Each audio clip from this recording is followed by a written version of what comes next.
नमस्कार मित्रांनो, श्री स्वामी समर्थ. आजच्या या व्हिडिओमध्ये खूपच महत्त्वाचं आणि प्रभावी कारण आहे. तर उद्या माघ पौर्णिमा आहे. ही पौर्णिमा पितरांना तृप्त करणारी आणि नकारात्मक शक्ती, शत्रू, बाधा दूर करणारी मानली जाते. आज मी तुम्हाला सांगणार आहे की अंघोळीच्या पाण्यात नेमकं काय टाकायचं, कशी अंघोळ करायची, यामागचं धार्मिक आणि आध्यात्मिक कारण, कोणत्या चुका टाळायच्या. हा उपाय खूप सोपा आणि अत्यंत प्रभावी आहे. त्यामुळे व्हिडिओ शेवटपर्यंत नक्की पहा. माघ पौर्णिमेचे महत्त्व. मित्रांनो, माघ महिना हा पितृपूजनासाठी सर्वात महत्त्वाचा मानलेला जातो. या महिन्यातील पौर्णिमा पौर्णिमा म्हणजे पितरांची कृपा, घरातील अडथळे दूर, वाद, शत्रुता, नकारात्मकता, ऊर्जा नष्ट.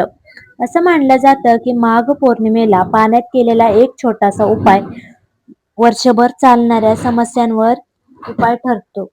अंघोळीच्या पाण्यात काय टाकावे, मुख्य काय म्हणजे तुम्हाला सगळं सांगणार आहे मी या व्हिडिओत. तर पहिलं आहे काळे तीळ. 1 चमचा काळे तीळ टाकून घ्या पाण्यामध्ये, कारण पितरांना अत्यंत प्रिय आहे. पितृदोष, पूर्वजांचे ऋण कमी करतात, घरातील अकारण अडथळे दूर होतात.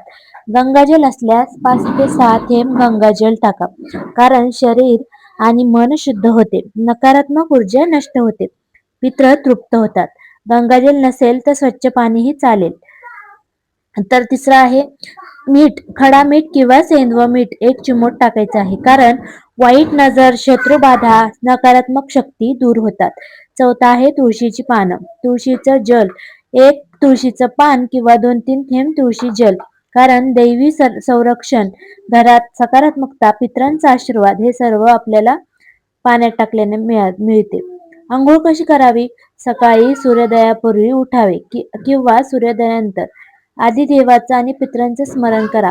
अंघोळीच्या पाण्यात वरील सर्व वस्तू टाका. डोक्यावरून पाणी घेताना मनात म्हणा, माझ्या पितरांना शांती लाभो, त्यांची कृपा आमच्यावर सदैव राहो. अंघोळ झाल्यानंतर स्वच्छ कपडे घाला, देवापुढे दिवा लावा. अंघोळीनंतर खास उपाय. पितरांसाठी तांदूळ आणि पाणी अर्पण करा. दक्षिण दिशेला तोंड करून 11 वेळा नमस्कार करा. ओम पितृदेवाय नमः हा मंत्र 11 वेळा म्हणायचा आहे. यामुळे पितृदोष शांत होतो, घरातील ताणतणाव कमी होतो, शत्रूंचे कट आपोआप निष्फळ होतात. महत्वाचं काय ह्याच्यामध्ये, राग, चिडचिड करणं टाळा. मांसाहार व मद्य टाळायचा आहे. शांत मन, श्रद्धा, कृतज्ञता हेच या उपायांचा गमक आहे. मित्रांनो, हा उपाय खूप साधा पण अत्यंत शक्तिशाली आहे. फक्त 1 दिवस, पण त्याचा परिणाम दीर्घकाळ टिकतो. जर व्हिडिओ उपयोगी वाटला असेल